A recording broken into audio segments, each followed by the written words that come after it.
தென்னாடுடைய சிவனே போற்றி, என் நாட்டவர்க்கும் இறைவா போற்றி. அனைவருக்கும் அன்பு வணக்கம். நண்பர்களை, இன்றைக்கு பங்குனி உத்தரம். திருமயிலையில அந்த 63 திருவிழா ரொம்ப பிரம்மாண்டமா விமர்சையாக நடந்து கொண்டிருக்கின்றது. அதனால இன்னைக்கு நாயன்மார்கள் ஒருத்தருடைய சரித்திரத்தை பார்க்கலாம் அப்படின்னு. இது நீங்க பல தடவை பல இடங்கள்ல கேட்டதும் படித்ததுமா இருக்கும். இருந்தாலும் இதை எத்தனை தடவை ஒன்றா கேட்கணும். அதுக்காகத்தான் இன்னைக்கு இதை மறுபடியும் பார்க்கலாம் அப்படின்னு. திருநீலகண்ட நாயனார், இவருக்கு அந்த திருநீலகண்டர் அப்படின்ற பேர் எப்படி வந்ததுன்னா, இவர் எப்போவுமே அந்த சிவனையே சிந்தனை செய்து கொண்டிருப்பவர். அதனால் திருநீலகண்டம் திருநீலகண்டம் அப்படின்னே சொல்லிட்டு இருப்பார். வழக்கமாக யாராவது ஏதாவது ஒரு வார்த்தையை உச்சரித்து கொண்டே தேவைக்கு அதிகமாக சொல்லிகிட்டே இருந்தாங்க அப்படின்னு சொன்னால் அவங்களுடைய பட்டப்பெயர் அது ஆகிவிடுகின்றது நம்ம பார்க்குறோம். உதாரணத்துக்கு என்னுடைய நண்பன் தண்டபாணி, அவன் இருந்த இடத்துல ஒருத்தர் என்ன ஒரு இதுவாக இருந்தாலும் இதான் சொல்ற, அன்னெசரி ஆம்பிகிட்டி பண்ணாதீங்க அப்படின்வார். அது எதுக்கு அந்த வார்த்தையை சொல்கிறான்னு கூட தெரியாது. ஒன்றும் இல்லை, நீங்கள் ஒரு லேட்டாக வந்தாலும் அதைத்தான் சொல்வார். நீங்கள் எப்படி கொஞ்சம் சத்தமாக சிரித்தாலும் அதைத்தான் சொல்வார். அதுக்கு என்ன சம்மந்தம்லாம் தெரியாது. அது என்னோ அந்த அன்னெசரி ஆம்பிகிட்டி அவருக்கு பிடிச்சி போச்சு போலகுது, அதையே சொல்லிட்டு இருப்பார். அதனால் அங்கே இருக்கவங்கெல்லாம் ஆம்பிகிட்டி வந்துச்சா இப்படின்னு தான் கேட்பாங்க. இது இந்த லோயர் எக்ஸ்ட்ரீம். ஆனால் அந்த இறைவன் திருநாமத்தையே அவர் சொல்லிகிட்டே இருக்காரு அப்படின்றதுனால அந்த பெயரை வைத்தே இவரை கூப்பிடுறாங்க அப்படின்றது இது ஹையர் எக்ஸ்ட்ரீம். அப்படி தான் நம்ம எடுத்துக்கணும். அதனால தான் இவர் எப்போவுமே திருநீலகண்டம் திருநீலகண்டம் அப்படின்னு சொல்லிகிட்டே இருக்கிறதுனால இவர் பெயரே திருநீலகண்டம் ஆகிவிட்டது. இவர் என்ன பண்ணிட்டு இருந்தார்னா, இந்த மண்பானை இருக்கு இல்லையா, அந்த சட்டி பானை அதெல்லாம் செஞ்சு வித்துட்டு வருது. கூடவே என்ன பண்ணுறார், இந்த சிவனடியார்கள் வராங்க இல்லையா, அவங்களுக்கு திருவோடு செய்து கொடுத்து கொண்டிருக்கின்றார்.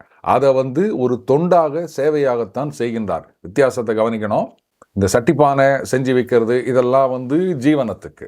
ஆனால் திருவோடு செய்வது அப்படின்றது சிவனடியார்களுக்கு செய்யும் தொண்டு. இந்த அடியார்களுக்கு செய்யும் தொண்டே அந்த இறைவனுக்கு செய்யும் தொண்டு அப்படின்ட்டு அதை ஒரு சேவையாகத்தான் செய்து வருகின்றார். அது வியாபாரம் கிடையாது. அந்த காலகட்டத்தில் ஒரு பெண், அவங்க என்ன நினைக்கிறாங்க, இந்த எப்போவுமே சிவனையே நினச்சிட்டு இருக்க ஒருத்தர் தான் எனக்கு கணவனாக வர வேண்டும். இது அவங்களுடைய ஆசையாக இருந்தது. இந்த காலத்தில் உங்களுடைய கணவன் எப்படி வரணும் அப்படின்னா அதெல்லாம் கேட்டால் இதனால தான் 90s கிட்ஸுக்கு கல்யாணமே ஆகிறதில்லை அப்படின்னு வேறு சொல்கிறாங்க. சரி, இருந்துட்டு போட்டோம்.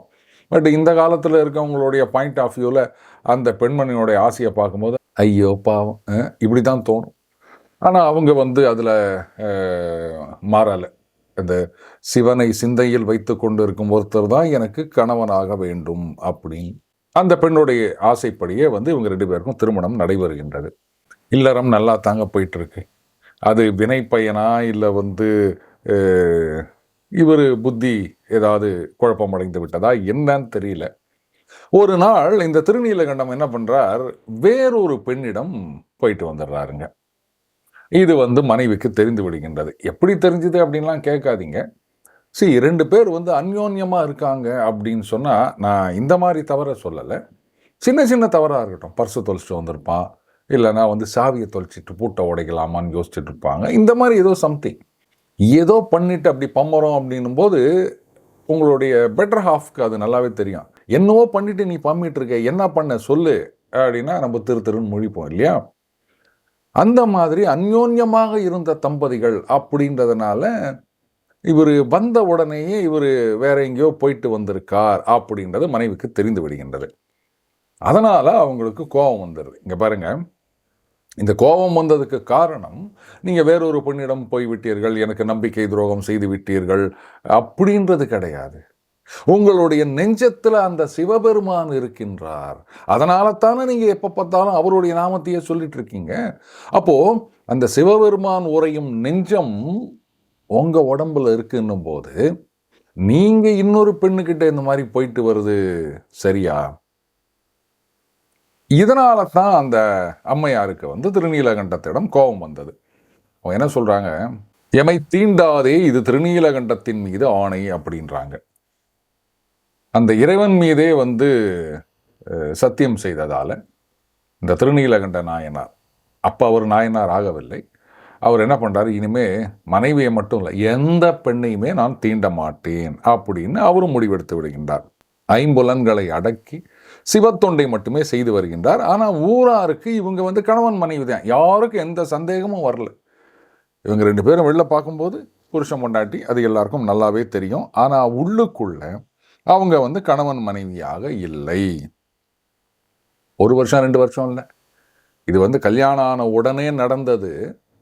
ஆனால் இவங்களுக்கு வயது முதிர்ந்து கிழவன் கிழவி ஆகிவிட்டார்கள். அப்பவும் அப்படியே தான் அவர்கள் இல்லறத்தை கடைபிடித்து வருகின்றார்கள். 2 பேரும் வந்து தீண்டாமல் அப்படியே தான் இருவரும் தனித்தே இருந்து வருகின்றனர். வெளிப்பார்வைக்கு மட்டும் கணவன் மனைவியா இருக்காங்க. இந்த நேரத்தில் ஒரு சிவனடியார் வராருங்க.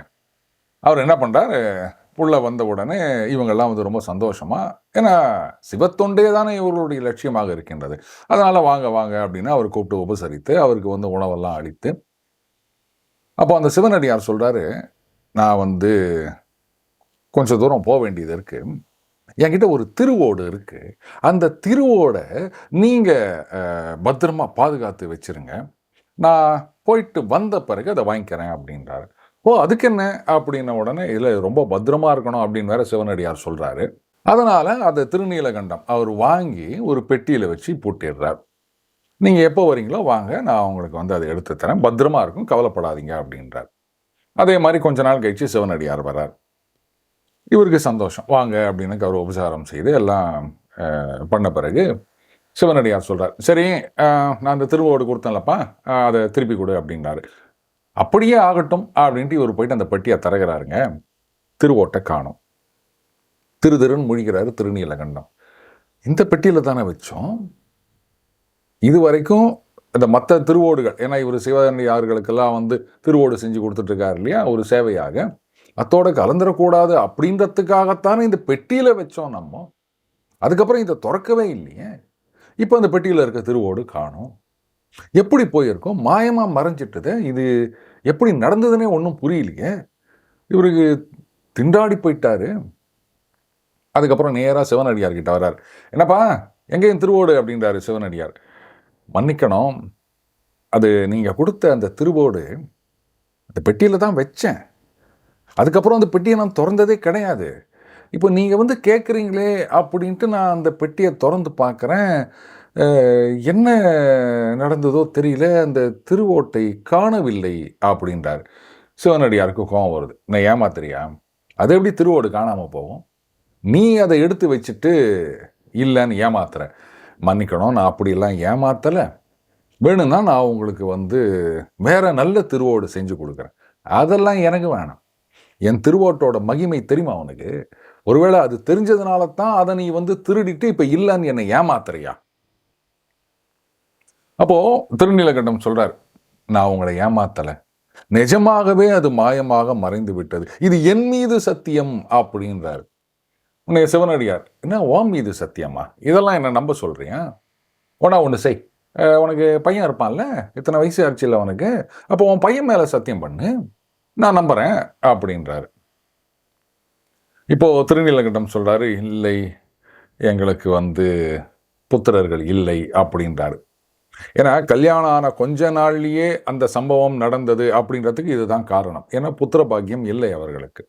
ஆஹா, அப்படியா, பையன் இல்லையா, சரி அதனால என்ன, மனைவி தான் இருக்காங்கல்ல, அவங்கள கூப்பிட்டு அவங்க கையை பிடிச்சிட்டு அந்த ஊர் கோவிலுக்கு முன்னாடி இருக்கின்ற குளத்துல 3 தடவை முங்கி எழுந்து சத்தியம் பண்ணு, நான் வந்து இந்த திருவோட்டை திருடவில்லை அப்படின்னு நான் நம்புறேன் அப்படின்றாரு. இப்போ திருநீலகண்டம் சொல்றாரு, இல்லை அது எங்கள் 2 பேருக்குள்ள ஒரு சின்ன பிரச்சனை இருக்கு, அதனால அது முடியாது அப்படின்றார். இதெல்லாம் நான் நம்புற மாதிரி இல்லை, எல்லாத்துக்கும் நீ ஒரு காரணம் சொல்லிட்டே இருக்க, பையன் அப்படின்னு கேட்டால் பையன் இல்லவே இல்லைன்ற, சரி அப்போ வந்து மனைவி கையை பிடிச்சி சத்தியம் பண்ணுன்னு சொன்னால், இல்லை இல்லை எங்களுக்குள்ள பிரச்சனை, நான் தொட மாட்டேன் அப்படின்றேன், நான் வந்து ஊரில் கொண்டு போயிட்டு இந்த புகாரை கொடுக்குறேன் அப்படின்னு சொல்லிட்டு அங்கே போகிறாங்க. அங்கே போன உடனே இவரை கூப்பிட்டு விசாரிக்கிறாங்க. இவர் சொல்றாரு, நான் திருடலைங்க, அவர் கொடுத்தாருங்க திருவோடு, அதை அப்படியே வாங்கி பெட்டிக்குள்ள வச்சேங்க, அந்த பெட்டியை நான் திறக்கவும் இல்லைங்க அதுக்கப்புறம், ஏன்னா நான் மற்றவங்களுக்கு அந்த திருவோடு செஞ்சு கொடுக்கறது அது தனியாக இருக்கு, அந்த திருவோட்டெல்லாம் நான் என்றைக்குமே பெட்டியில் வச்சது கிடையாது, அதனால் இது அப்படியே தான் இருந்தது, ஆனால் இவர் வந்து கேட்ட உடனே நான் திறந்து பார்க்குறேங்க, காணுங்க, எப்படி மாயமாக போச்சுன்னு எனக்கு தெரியலங்க, இதுதான் உண்மை அப்படின்றார். அப்போ சிவனடியார் சொல்றாரு, இதைத்தான் வந்து அப்போலேருந்து சொல்லிட்டு இருக்கான், நான் திருடலன்னு. என் திருவோடோடைய மகிமை என்ன தெரியுமா, அது தெரிஞ்ச பிறகுதான் இவன் அதெல்லாம் அது மாதிரி பண்ணிட்டு இருக்கான். அப்படி வந்து நிஜமாகவே மாயமா போயிடுச்சு அப்படின்னு சொன்னா, அப்ப இவன் மனைவி கையை பிடிச்சிட்டு இதை 3 தடவை முங்கி எழுந்துக்காங்க குளத்துல, சத்தியம் பண்ணுங்கன்னு சொன்னா அதை இவன் கேட்க மாட்டேங்கிறான் அப்படின்ன உடனே அங்க ஊர்க்காரங்களும் சொல்றாங்க, சரிப்பா அதே மாதிரி வந்து நீ நிஜமாவே திருடலை அப்படின்னு சொன்னா, அவர் தான் சொல்றாருல மனைவி கையை பிடிச்சிக்கோ, அந்த 3 தடவை முங்கி எழு அப்படின்னும் போது இப்போ திருநீலகண்டர் என்ன பண்றாரு, ஒரு பெரிய மூங்கில் குச்சி எடுத்துக்கிறாரு. அது ஒரு முனையை வந்து மனைவியை பிடிச்சிக்க சொல்றார், ஒரு முனையை வந்து இவர் பிடிச்சிக்கிறார். பிடிச்சிட்டு 3 பேரும் முங்கி எழுந்துக்கிறாங்க. இப்போ சிவனடியார் கேட்கிறாரு, என்னது இது, நான் என்ன சொன்னேன், கையை பிடிச்சிட்டு 3 பேரும் முங்கி எழுந்துக்கணும்னு சொன்னா, இன்னும் ஒரு குச்சியை பிடிச்சிட்டு இருக்காங்க, நான் சத்தியம் பண்றதுலேயே ஏமாத்து வேலையாயுது, அப்ப இதுல இருந்து தெரியலையா அவர் திருடினார் அப்படின்னு. நிஜமாவே திருடலை அப்படின்னா கையை பிடிச்சிட்டு முங்கி எழுந்துக்க வேண்டியது தானே. அப்போ பொய் சத்தியம் பண்ணா என்ன ஆகுமோ அப்படின்னு பயம் ஆயிடுச்சு இவருக்கு. அதனால தான் கையை பிடிச்சி பொய் சத்தியம் பண்ண வேணாமேன்னு சொல்லிட்டு குச்சியை பிடிச்சிட்டு 2 பேரும் பொய் சத்தியம் பண்றாங்க. என்ன ஏமாத்துறீங்களா, முதல்ல என் திருவோட்டை கொடுக்க சொல்லுங்க அப்படின்னும் போது இப்போ வேற வழி இல்லாம திருநீலகண்டம் சொல்றார், ஐயா எல்லாரும் என்னை மன்னிக்கணும், கல்யாணம் ஆன புதுசுல நான் இந்த மாதிரி வந்து வேறொரு பெண்ணிடம் போயிட்டு வந்துட்டேன். என் மனைவிக்கு தெரிந்த பிறகு தீண்டாதே எம்மை திருநீலகண்டத்தின் மீது ஆணை அப்படின்னு சொல்லிட்டாங்க. அன்றிலிருந்து என் மனைவியை மட்டும் இல்லை எந்த பெண்ணையுமே நான் தீண்டுவதில்லை அப்படின்னு அந்த இறைவன் சாட்சியாக சபதம் எடுத்திருக்கின்றேன்.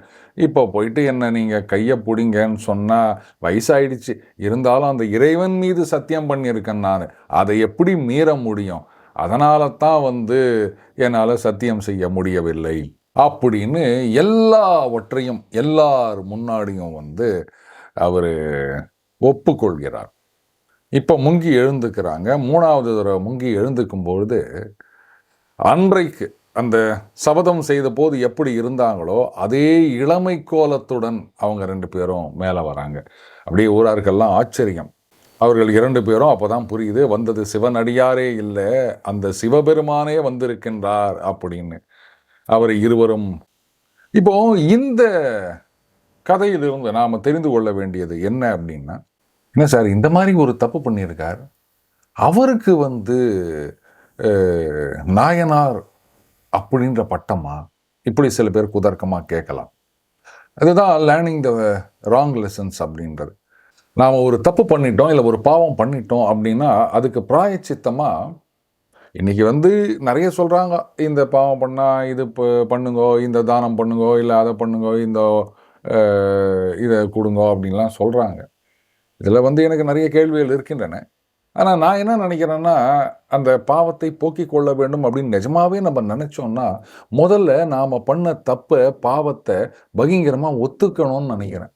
அடுத்தது தான் வந்து அந்த பாவத்துக்கு பிராயச்சித்தம் அப்படின்றது. இஃபட்டால் ஒத்துக்கிறது அப்படின்றது வந்து அந்த பிராயச்சித்தத்துக்கு ஒரு பெரிய வழி அப்படின்னு நான் நினைக்கிறேன். அதை தான் வந்து இந்த இடத்துல அந்த இறைவனார் நமக்கு கற்றுக் கொடுத்ததாகவும் நான் நினைக்கிறேன் நண்பர்களே. ஏன்னா நம்ம ஒரு தப்பு பண்ணிட்டோம், பாவம் பண்ணிட்டோம் அப்படின்னா அதை மறைச்சி வச்சுட்டே இருந்தோம்னு சொன்னால் அது எப்படி வந்து அது ஒரு சரியான வழி ஆகும்? ஒத்துக்கணும், நான் இந்த மாதிரி பண்ணிட்டேன், நான் ஒரு திருட்டு பைய, நான் ஒரு மொள்ள மாதிரி அப்படின்னு ஒத்துக்கினா மட்டும்தான் அதுக்கப்புறம் அந்த தப்பை நம்ம பண்ணாமல் இருப்போம். எந்த தப்பும் நம்ம மனசில் வராது. சார் அசிங்கமாக இருக்குமா சார், இருக்கணும், அப்போ தான் வந்து நாம் அந்த பக்கம் போக மாட்டோம். மறைச்சி வச்சுக்கினே இருந்தோம்னு சொன்னால் ரைட்டு அதை மறைச்சிட்டோம், அப்போ இன்னும் ஒன்று செஞ்சுட்டு அதையும் மறைப்போமே, இப்படித்தான் நமக்கு தோணும். அதனால் செய்த தவறை ஒத்துக்கொள்ள வேண்டும் அப்படின்றதைத்தான் இங்கே இறைவன் நமக்கு உணர்த்துவதாக நான் பார்க்கிறேன். அதனால தான் திருநீலகண்டரை வந்து நாயனாராக நாம் வழிபடுகின்றோம். மீண்டும் அடுத்த பதில் இணைந்திருப்போம். வணக்கம்.